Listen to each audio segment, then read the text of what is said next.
அண்மை செய்தி கொளத்தூர் சட்டமன்ற தொகுதியை பொறுத்தவரை முதலமைச்சர் மு.க.ஸ்டாலின் தோல்வியடைந்ததாக தகவல் கிடைக்கப்பெற்றுள்ளது. அண்மை செய்தியை தற்போது நாம் பார்த்துக் கொண்டிருக்கிறோம். கொளத்தூர் சட்டமன்ற தொகுதியில் முதலமைச்சர் மு.க.ஸ்டாலின் தோல்வியை சந்தித்துள்ளார். கொளத்தூர் சட்டமன்ற தொகுதியில் முதலமைச்சர் மு.க.ஸ்டாலின் தோல்வியை சந்தித்துள்ளார். அண்மை செய்தியை தற்போது நாம் பார்த்துக் கொண்டிருக்கிறோம்.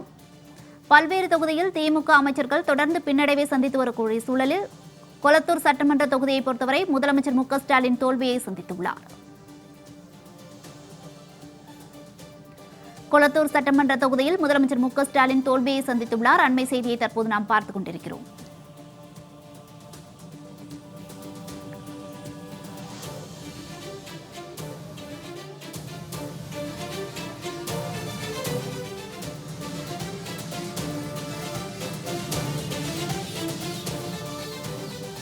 பல்வேறு தொகுதியில் தொடர்ந்து திமுக அமைச்சர்கள் பின்னடைவை சந்தித்து வரக்கூடிய சூழலில் கொளத்தூர் தொகுதியை பொறுத்தவரை தற்போது முதலமைச்சர் மு.க.ஸ்டாலின் தோல்வியை சந்தித்துள்ளார். கூடுதல் விவரங்களை வழங்குவதற்காக செய்தியாளர் நித்யானந்தன் இணைப்பில் இருக்கிறார். நித்யானந்தன் வணக்கம். இது குறித்த விவரங்களை பதிவிடுங்க.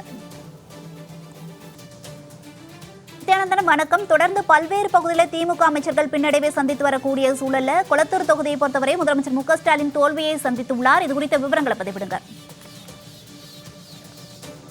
இருந்த மு.க.ஸ்டாலின் தோல்வியை தழுவியிருக்கிறார். கொளத்தூர் சட்டமன்ற தொகுதியில் சுமார் 6000 முதல் 8000 வாக்குகள் வித்தியாசத்தில் அவருடைய தோல்வி என்பது அடைந்திருக்கிறார். கொளத்தூர் தொகுதியில் தமிழக வெற்றி கழகத்துடைய வேட்பாளர் VS பாபு வெற்றியடைந்திருக்கிறார். சுமார் 21 சுற்றுகள் வாக்குகள் எண்ணப்பட்டது. இந்த 21 சுற்றுகளில் ஒரே ஒரு சுற்றில் மட்டுமே மு.க.ஸ்டாலின் 12 ஓட்டுகள் வித்தியாசத்தில் அவர் முன்னணியில் வந்தார். மற்ற அனைத்து வாக்கு எண்ணிக்கை அந்த ஒவ்வொரு சுற்றிலும் அவர் பின்னடைவை தான் சந்தித்து வந்தார். அதே போல போஸ்டல் ஓட்டில் மட்டும் முன்னிலை வகித்தார். அதன் பிறகாக தொடர்ச்சியாக 21 சுற்றுகளிலும் முதலமைச்சர் மு.க.ஸ்டாலின் பின்னடைவை சந்தித்திருந்தார். இந்த நிலையில் அவர் தோல்வி அடைந்திருக்கிறார். தமிழக வெற்றி கழகத்துடைய வேட்பாளர் VS பாபு வெற்றியை சந்தித்திருக்கிறார். தற்பொழுது கொளத்தூர் தொகுதியில் ஒரு முதலமைச்சர் தோல்வி அடைந்திருக்கிறது முதல் முறையாக பார்க்கப்படுகிறது. பல முதலமைச்சர்கள் தோல்வி அடைந்திருந்தாலும் கிட்டத்தட்ட 210 தொகுதிகள் வரை நாங்கள் வெற்றி பெறுவோம், 200 தொகுதிகளுக்கு மேலாக வெற்றி பெறுவோம் என கூறி வந்த மு.க.ஸ்டாலினே தோல்வி அடைந்திருக்கிறார். அவரே தோல்வியடைந்திருக்கிறது என்பதுதான் தற்போது திமுகவினருக்கு ஒரு அதிர்ச்சி ஊட்டும் செய்தியாக மாறி இருக்கிறது.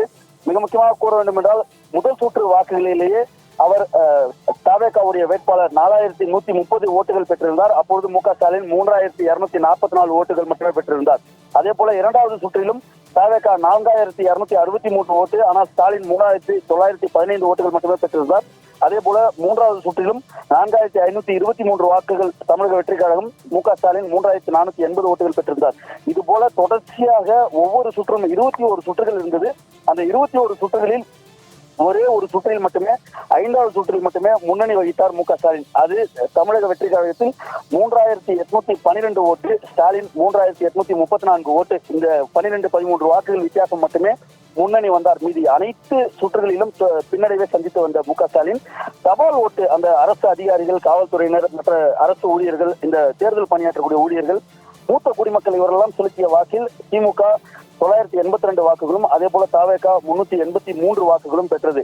இந்த 2 சுற்றுகள் மட்டுமே திமுக முன்னிலை வகித்தது. மற்ற 21 சுற்றுகளிலும் பின்னடைவை சந்தித்திருக்கிறது. சுமார் 6000 வாக்குகள் வித்தியாசத்தில் மு.க.ஸ்டாலின் தோல்வி அடைந்திருக்கிறார். நீண்ட தேர்தல் காலத்தை சந்தித்த மு.க.ஸ்டாலின் தோல்வியை தழுவியிருக்கிறார். கடந்த முறை, அதாவது இந்த முறை முதலமைச்சர், தற்போதும் அவர்தான் காபந்து முதலமைச்சராக இருக்கிறார். அடுத்த ஆட்சி முதலமைச்சராக பதவியேற்கும் வரை அவர்தான் முதலமைச்சராக இருக்க வேண்டும் என்பது மரபு. அந்த அடிப்படையில் காபந்து முதலமைச்சராக இந்த நிமிடம் வரை மு.க.ஸ்டாலின் தான். ஆனால் தோல்வியை தழுவியிருக்கிறார்.